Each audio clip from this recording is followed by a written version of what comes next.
Welcome back to the Disability Squeeze, the podcast where we explore the extra costs of living with disabilities. Today, we're joined by someone who has been at the forefront of the independent living movement for decades. Theo Braddy is the executive director of the National Council on Independent Living, the nation's leading advocacy organization working to ensure that disabled people can live with dignity, choice, justice, and full participation. Theo, it's really an honor to have you on this podcast. From your perspective, what are some of the major financial burdens that you and Nichols members face day to day? One of the major ones, of course, is home and community-based services, which is attendant care. As a person with a significant disability, since age 15, I've always needed assistance with my daily living needs.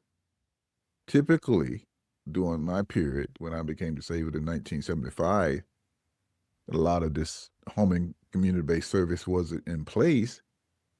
It was a burden on the family. And that's what happened for a significant amount of time in my life. It was my family, my brothers, my sisters, who assisted me with my daily routine after I got out of the nursing home. So as a result of that, it created this unnecessary burden that is then put on family members who also have lives. They have interests, they have lives, they have jobs. But when it comes to a loved one, they're going to make sure that person's health and daily needs are taken care of. So naturally, they're going to sacrifice what they do on behalf of their loved one. And that is not the best scenario to have for anybody. So often, as I got more involved and went on and became an adult, and these additional programs came out like the home and community-based services that allow for people to hire their own attendants or an agency attendant to come in their homes and do those things that, based on their condition, they can't do themselves. So that is the problem, because there's a shortage, especially post-COVID. The pandemic resulted in a very shortage of people who was available to provide this necessary service. So the result of that is people like myself and people, when I say people like myself, I'm talking about people whose income has increased to enough that they are no longer Medicaid eligible, result in paying out of pocket all of these additional expenses. And even if you're Medicaid eligible, we can talk about later, there's additional expenses, but I'm talking about what affects me and many of the people that work at Nickel who have disabilities and pay for their own attendant care services. It's outrageous. One, there's a shortage. Shortage of workers, right? So you need someone to help you, a worker to come help. Right? Yeah. It's a shortage. It's a shortage because of what? One is people can make better hourly wages working at other places. Costco, McDonald's, all these other places was paying higher hourly rates, and it resulted in a shortage to the point where... So that means you're going without often, or you're relying on family members. Go without. I moved to D.C. from Pennsylvania in order to do my job. And in D.C., it required at least a minimum of 4 hours at $50 an hour. I only needed 2 to get up and get ready for work. But I had to pay a minimum of 4. So that was all an unnecessary cost to me, based on the fact that I just needed someone to come in and assist me and get me up. And so I had to pay all of that additional. I could not afford it to live in D.C. because D.C. is already a very expensive place to live. So I just could not afford it. So I had to relocate back to Camp Hill. That is one of the problems, is that you just can't afford to pay all of this additional costs for something that you actually need in order to live or work and be a part of the community. And it can become very expensive, because typically you need more than one attendant. Because if you just got one, what happened is that one person cannot make it because, again, Right. things happen. Yeah. So you always got to find You need some a other backup people to do person. it as a backup. So actually, I'm curious, this group of people who are not Medicaid eligible, right? And so let's talk about that. So if you were Medicaid eligible, you would be eligible for a waiver, which could help you afford to have a personal attendant. Is that, Yes, sir. and if you earn just too much to not qualify for Medicaid, there's no governmental services to help you purchase a personal No, care. not at all. It comes out of your own pocket. Yes. So it really is a cliff, a benefits cliff. Oh my goodness, it is. It's one of my highest expenses on a monthly basis is paying for my attendant care. And do you ever calculate, just what if I just earned a little less? Maybe I could be on Medicaid. Maybe I should cut back my salary. Or do you think That people are literally are dissuaded to work oh, because no of? doubt. Well, no doubt. That is one thing I have pondered. Mhm. That is another thing that a lot of people ponder. It's actually what people do right now.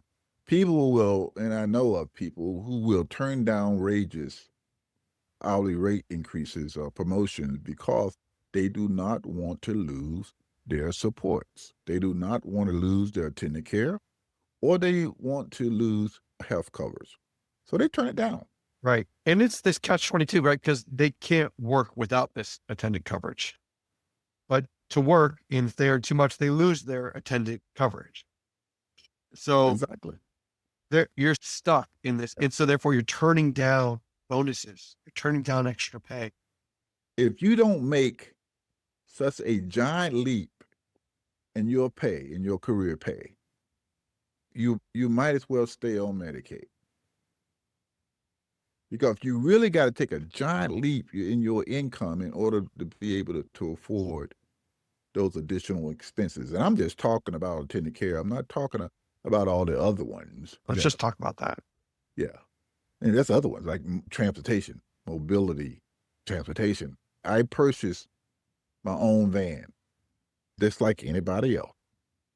No problem with that. That's what we do as earned income people who work and become citizens. We have to buy transportation based on the fact that we need to get from A to B.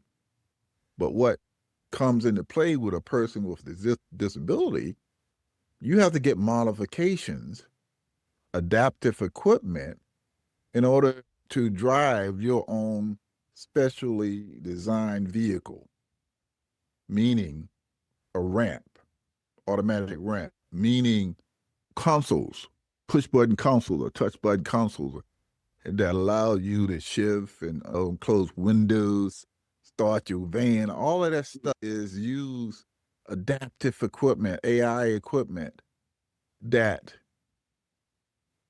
you have to pay out of pocket. Now, there are programs like the Office of Vocational Rehabilitation that will assist someone as long as they have an employment outcome, and that's key, with that additional cost of a modified van. You buy the van out of your own pocket like anyone else, but they will then purchase those modifications that you would need based on your individual disability. I'm a quadriplegic, so I need more than a paraplegic, for instance, who don't need these additional modifications.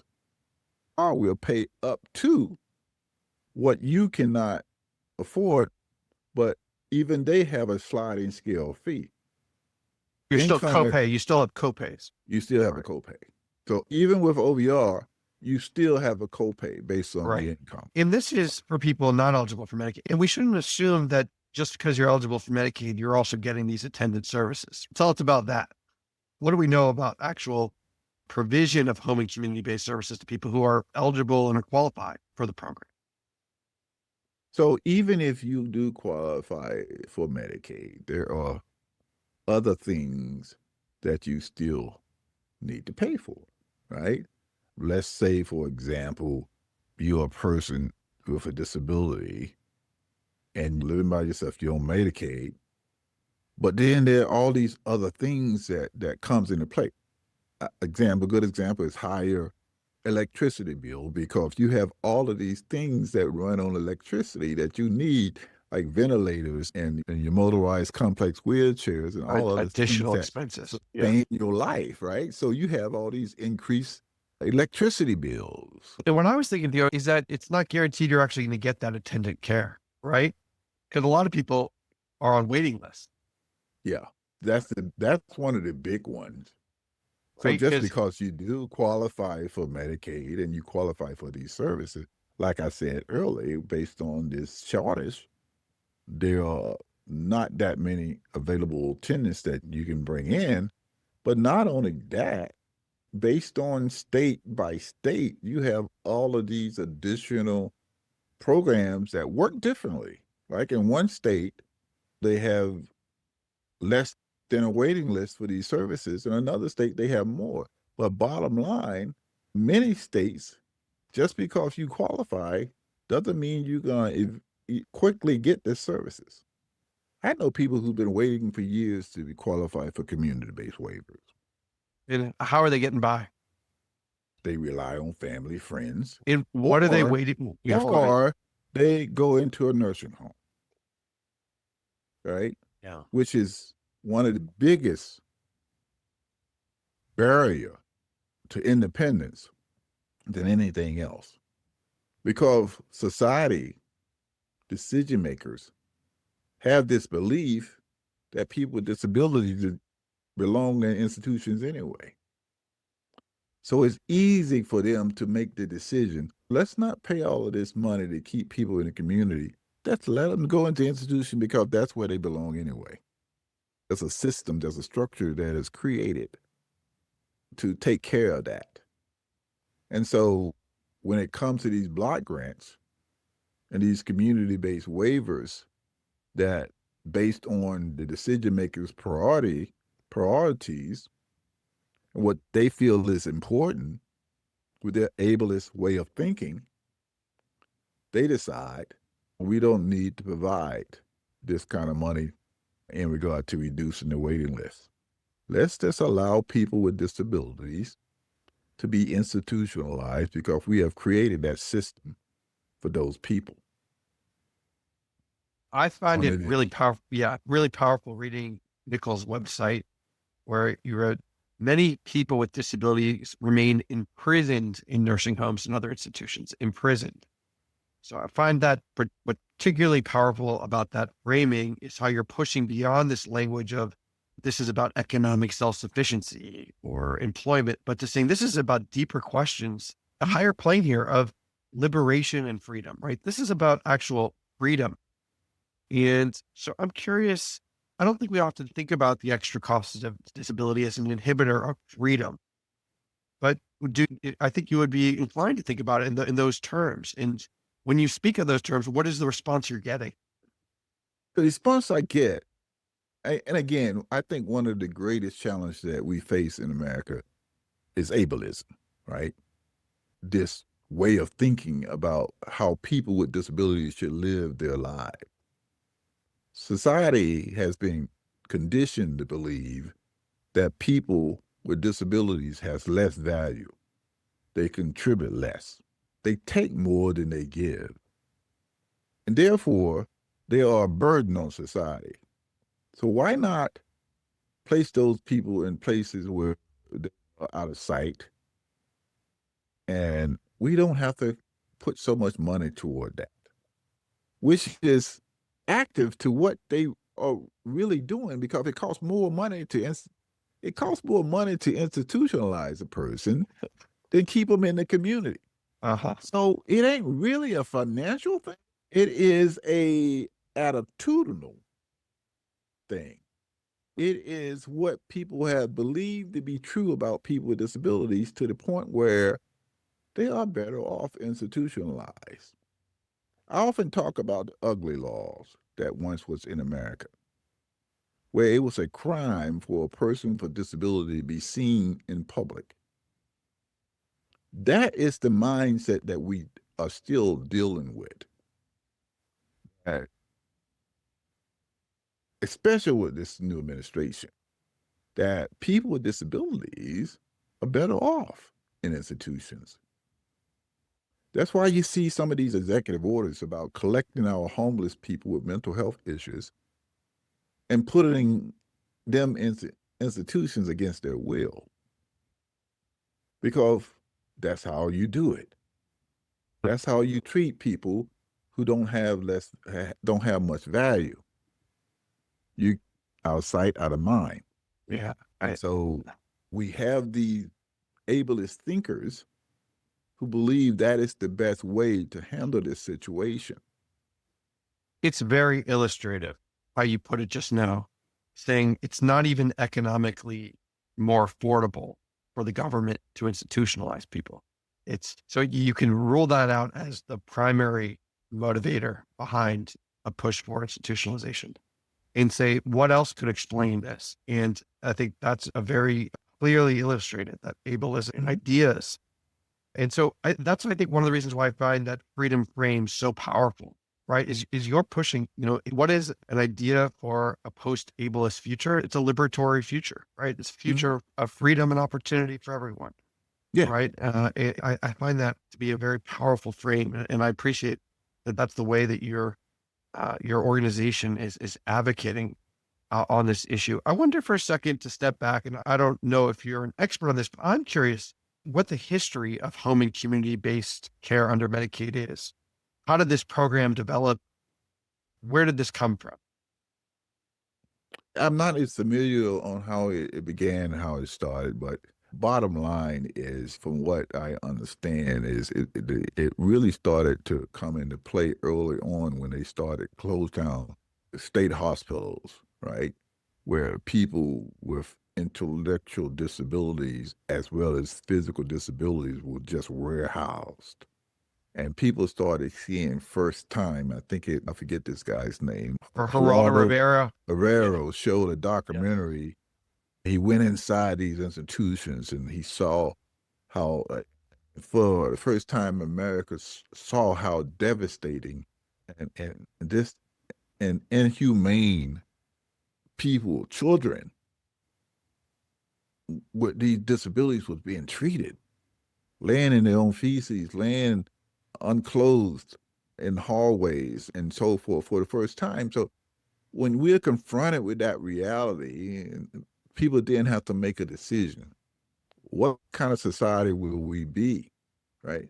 If out of sight, out of mind, you don't see it, right? That's why oppression is invisible to people, right? Oppression is invisible to people if you don't see it. That's why people in the Deep South, in regard to Black folks, was allowed to have this oppressive way of living, because people had became used to it.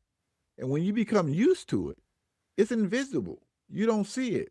You go about your everyday lives, and other marginalized folks are being oppressed and discriminated against, and you see it as customs and traditions, right? This is the way of life. And so you don't see the oppression.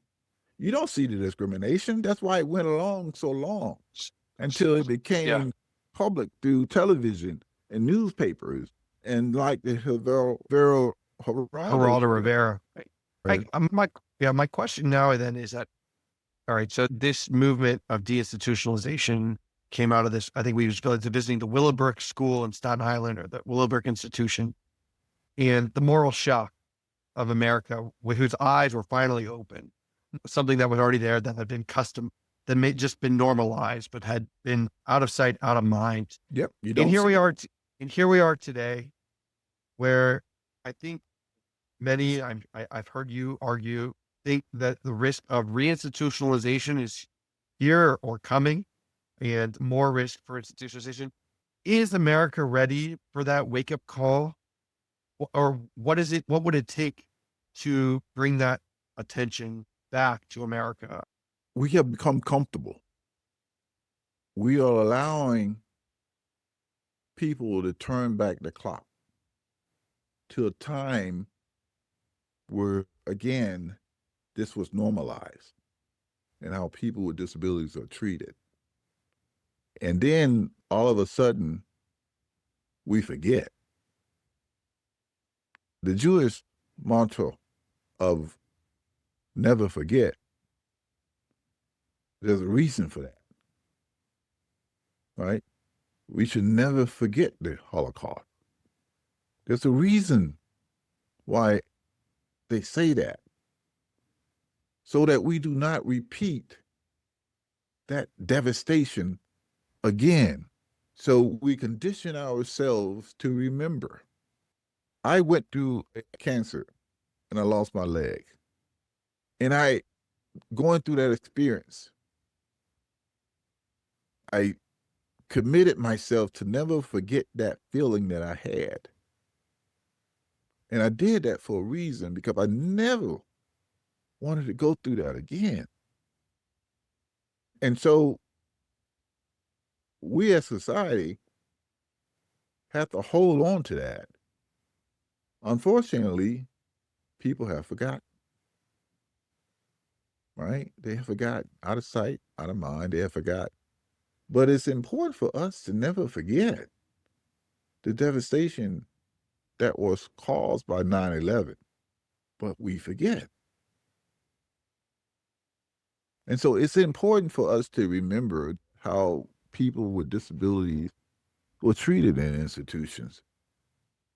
But we forget.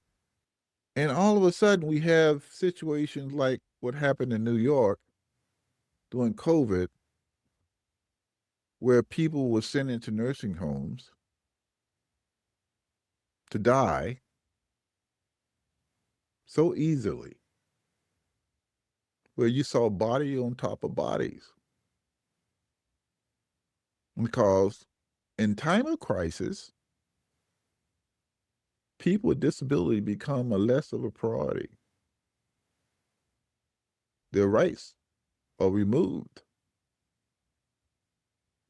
In COVID, in the midst of the pandemic, and this is crazy, in the midst of the pandemic, there was a federal memorandum that said if you had a person with a disability and a person without a disability, the person without a disability should get the life-sustaining medical treatment, the ventilators and so forth, because people without disabilities have more value.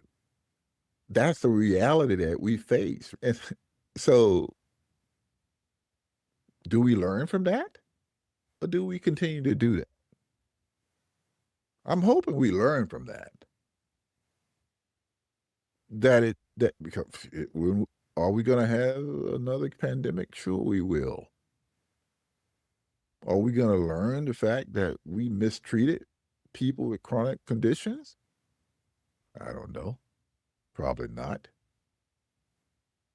Now, on the positive side of that, Zach, what happened was we saw something positive in the sense that they revised policies to quickly remove Medicaid eligibility to allow people to become eligible and receive immediate community-based waivers and so forth by the federal government removing all of those restrictions.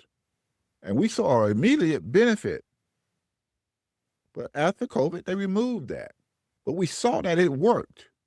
There's a parallel there to the child tax credit expansion. Right? They expanded the child tax credit. Millions of children were no longer poor, had tremendous benefits. And when the pandemic was over, they did not renew it. So that's an interesting. So there's a parallel here where I wonder how, as a researcher, I'm thinking, was it studied? Was it demonstrated, the real benefits of that expansion during the COVID period? How could you make the argument to a policymaker that this was actually an incredible benefit to millions of people? Do you have that? Now, unfortunately, we have people in administration now that don't care about it. Don't care. They just don't care about that stuff, right? Facts are now not facts, right? So reality is it worked. It worked. Instead of extending those kinds of programs, it's a cutback on those kind of things now with all the Medicaid cuts and a big, beautiful bill that they. Yeah, let's talk about that. I really want to hear your thoughts on. So Medicaid basically is the ball game when it comes to long-term care and independent living in the US. We don't have a long-term care insurance program in this country. I was talking to someone from Carry Across Generations recently, and they're advocating for it. And I know the Harris campaign actually put that in their Medicare proposal to incorporate a long-term care insurance program. What does it mean for independent living when Medicaid, rather than a broader social insurance system, is the primary source of long-term care support? And what are the futures of Medicaid looking like with the OBA or the big beautiful bill that's coming down the line? Yeah, we know this to be true, that and much of the major changes in Medicaid now, as they will support home and community-based services, is now going to be being done with block grants. And with block grants, it is left up to the individual states to determine how that money is spent. And that's the problem. Because, again, the decision makers, who many could be ableists, will not extend those kinds of increases to certain marginalized groups, including people with disabilities. So the poorest of the poor are going without. They are the ones that are most impacted by the cuts based on what federal administration does, based on what state determined to be priorities. Because they too got to figure out how to spend the money, less money. So they are block granting HCBS money. Yeah, yeah. Most of the states are going to be in the form of block grants. Wow. Which again, that removes because it's left to the states to determine how the money should be spent. And if you got a state that already believe and conditioned to believe that people with disabilities don't have much value, then what's going to happen? And so it's a state by state fight by many advocates and people with disabilities, and we know that. And we're trying to target the legislators and those individuals who can be champions and fight on behalf of those who cannot fight for themselves. And so we got to make that work for us. And the track record of block granting in US social policy is not stellar, right? We have the example of welfare reform from 1996. And I think when we look back at the change there, which had multiple aspects, but block granting was one of them, was you saw basically an abandonment of cash support for low-income people in this country. And I wonder, with the block granting of the waiver program, we're going to see an abandonment of community living. Oh, for sure. Oh, for sure. If you have been following, there's this lawsuit that calls for Texas versus Becerra, now Kennedy, to pull back 504 requirements. Explain 504 requirements quickly. Yeah, Section 504 talks about if any federal funded programs implemented by state, if those programs receive federal funding, they have to do certain things to ensure accessibility and program access, physical access, and so forth, right? To ensure people with disabilities are included. But not only that, 504 talks about community-based services in regard to Olmstead. That says, the Olmstead decision that says people with disabilities should live in the community instead of institutions, right? So there's 17 states are fighting to eliminate that requirement. So it's already a push to change what has already been in place to ensure people with community living. So they want to remove those mandates, those requirements. That's why I say we're trying to get back to a time where states want to put people in institutions because they don't want to spend the money. And I want to say it's about money, but it really isn't. It's about attitudes. It's about a mindset that believes that is the best way to warehouse people, getting back to institutionalization, how people with disabilities are being treated. I don't know whether people are making the connection right now that this administration is turning back the clock to a time where America was not all that great in regard to how it treated marginalized people. And I'm not just talking about people with disabilities here. And so we're getting back to a time where it's okay to be discriminatory. It's okay to be oppressed. I don't know if people seeing it like I'm seeing it, but it's happening. People are rounding up people, right? And we're sitting back, eventually going to ask the question, how did we get to this point? How did we let DEI become ugly? How did we let inclusion become a bad word? How did we let equity and fairness become something so ugly? How did we let truth become alternative truth? Facts become alternative facts. We got these way of living now that is completely negative and ugly, that is becoming normal, and people just accept it. And so, yeah, eventually we're going to get to a place where we're going to look back and say, how did we let this happen? Theo Braddy, thank you so much for joining me. I think we can end it there on this sad occasion, on a sad note, and bring you back maybe on a happier note. Or not make it oppressive. Yeah, let me know. I think you're speaking the truth. Your truth, and the maybe I'll ask this last question, which is, we see a lot of right now. I think the advocacy community, it sounds like Nicole and you're speaking, you're holding up a big stop sign. Stop, right? Yeah. You're holding up a stop sign saying this is going to be very bad. What does the go sign look like? Where would you like to see changes happen first? If you could, have that opportunity to say, let's go in this direction. What's the vision? I don't know if I have the exact answer for you, Zach, but I will tell you this, how I felt about something that occurred not too long ago when George Floyd was brutally held down and murdered in the streets. And after that, I saw this beautiful picture of all types of people from all types of background, white, black, old, Hispanic, Asian, all of these people was in the streets saying this is wrong. Young folks, older folks. And I remember seeing that and I'm saying, oh my goodness, that's what America is all about. I don't see that anymore.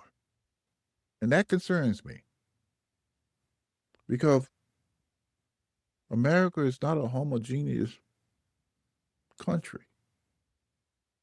It's the rich tapestry of people from all backgrounds, all identities.